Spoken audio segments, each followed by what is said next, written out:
بسم الله الرحمن الرحيم. وعن أسيد بن حزير رضي الله تعالى عنه رجل من الأنصار قال بينما هو يحدث القوم وكان فيه مزاح بين يضحكهم فطعنه النبي صلى الله عليه وسلم في خاصرته بعود فقال أصبرني. قال أصطبر. قال إن عليك قميصا وليس علي قميص. فرفع النبي صلى الله عليه وسلم عن قميصه فاحتضنه وجعل يقبل كشحه فقال إنما أردت هذا يا رسول الله أو كما قال النبي صلی اللہ علیہ وسلم. رواہ ابو داود. حضرت اسید بن حزیر رضی اللہ تعالیٰ عنہ کی روایت ہے، جس روایت میں حضور نبی کریم صلی اللہ علیہ وسلم کے کمر اور آپ صلی اللہ علیہ وسلم کے پشت کی تقبیل کا ذکر ہے. رسول اللہ صلی اللہ علیہ وسلم کے صحابہ آپ صلی اللہ علیہ وسلم سے حد درجے محبت کرتے تھے، اور ہر صحابی کا حضور نبی کریم صلی اللہ علیہ وسلم کے ساتھ جو محبت کا انداز تھا وہ الگ الگ تھا. حضرت اسید بن حزیر رضی اللہ تعالیٰ عنہ اب صلی اللہ علیہ وسلم کے وہ صحابی ہے جن کی طبیعت میں مذاق تھی. بعض لوگ ہوتے ہیں نا جو ذرا مذاق زیادہ کر لیتے ہیں، ہنس مکھ طبیعت ہوتی ہے. جدھر بھی ان کو بندے ملتے، موقع ملتا، کوئی ایسی بات کر لیتے تھے جس کی وجہ سے لوگ ان کے ارد گرد جمع ہو جاتے اور پھر یہ ہنسی مذاق شروع کر لیتے تھے.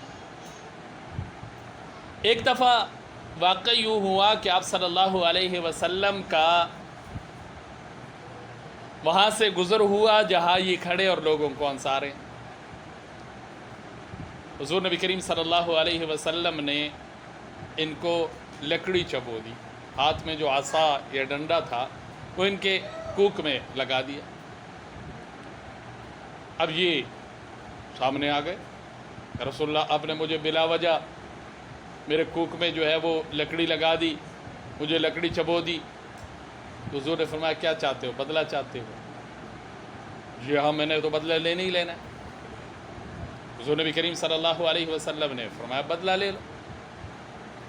جب رسول اللہ صلی اللہ علیہ وسلم بدلہ دینے کے لیے تیار ہوئے تو انہوں نے ایک بات اور عرض کر دی کہ جس وقت آپ نے مجھے لکڑی چبوئی تھی اس موقع پر یا کسی اور موقع پر ہی بدلے لینے کے لیے بات چلی تھی.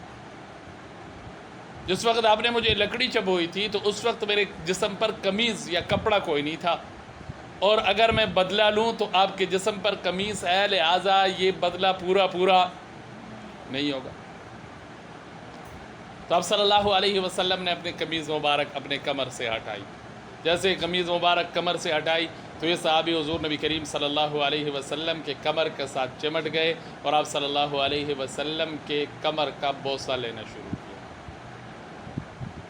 یہاں پر جو روایت لے کے آئے صاحب مشکات رحمہ اللہ تعالی، وہ تو بظاہر اس میں تو اتنی ہی بات ہے کہ تقبیل جس کو ہم لوگ کئی دنوں سے پڑھتے آ رہے ہیں اس کا ثبوت ہے. صحابہ کرام اور حضور نبی کریم صلی اللہ علیہ وسلم کے مابین یہ معاملہ چلا ہے، اور آپ صلی اللہ علیہ وسلم نے صحابہ کا اور صحابہ نے آپ صلی اللہ علیہ وسلم کے جسم کا بوسہ لیا.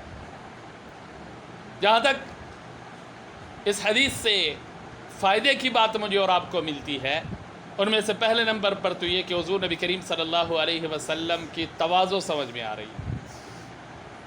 اب صلی اللہ علیہ وسلم امام الانبیاء ہیں، سرور کونین ہے، سرکار مدینہ ہے، خلاصہ کائنات ہے، صحابہ کرام کے لیے جان اور مال سے زیادہ محبوب ہے، لیکن کتنی ایک تواضع ہے. اب صلی اللہ علیہ وسلم اپنے سے چھوٹوں کے ساتھ بھی مذاق کرتے نظر آ رہے ہیں. دوسرا سبق، جب انہوں نے بدلے کا مطالبہ کیا تو حضور صلی اللہ علیہ وسلم فوراً بدلے کے لیے تیار ہو گئے. تیسرے نمبر پر جب انہوں نے کپڑا اٹھانے اور کپڑا دور کرنے کی بات کی تو حضور نبی کریم صلی اللہ علیہ وسلم فوراً اس کے لیے بھی تیار ہو گئے. لیکن اس حدیث کو سن کر، اس حدیث کو پڑھ کر ہم بھی کہیں یوں کرنے نہ لگ جائے کہ بس یہ صحابہ نے مذاق کیا ہم بھی مذاق کرنے لگ جائیں۔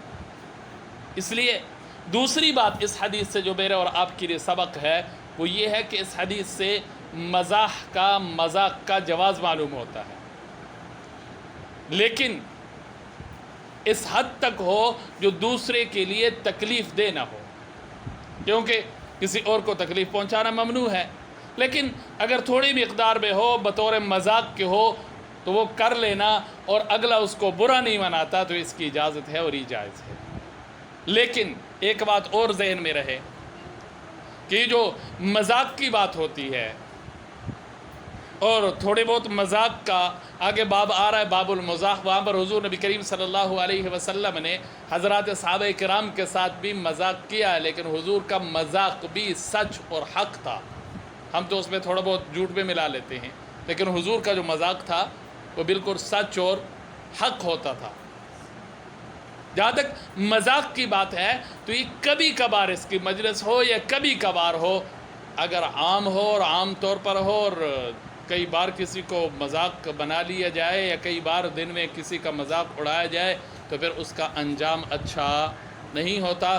اس لیے کوشش یہی کرنی چاہیے جہاں بندہ نہ بالکل ماتھے پر 12 بجائے رکھے اور نہ ہی بالکل فری ہو، جہاں مذاق کا وقت ہو بندہ مذاق کر لے، جہاں پر سیریس رہنے کا اور سنجیدہ رہنے کا موقع ہو تو وہاں پر بندہ سنجیدہ رہے۔ اور عام طور پر آپ نے دیکھا ہوگا گھروں میں کوئی ایک فرد کوئی ایک اس طرح کے ہوتے ہیں جو سب کو ہنساتے رکھتے ہیں، تو بہت اچھی بات ہے، لیکن اس کا بالکل عادت بنا لینا اور اگلے کا جو ہے مذاق اڑانا اور مذاق اس حد تک اڑانا کہ اس کو نیچا دکھانا، اور نیچا دکھانے کے ساتھ ساتھ ایسا کوئی مذاق جس میں وہ اس کے لیے تکلیف کا باعث ہو تو اس کی شریعت اجازت نہیں دیتی۔ اس لیے اس بات کا اہتمام کیا جائے۔ ترجمہ دیکھ لیں۔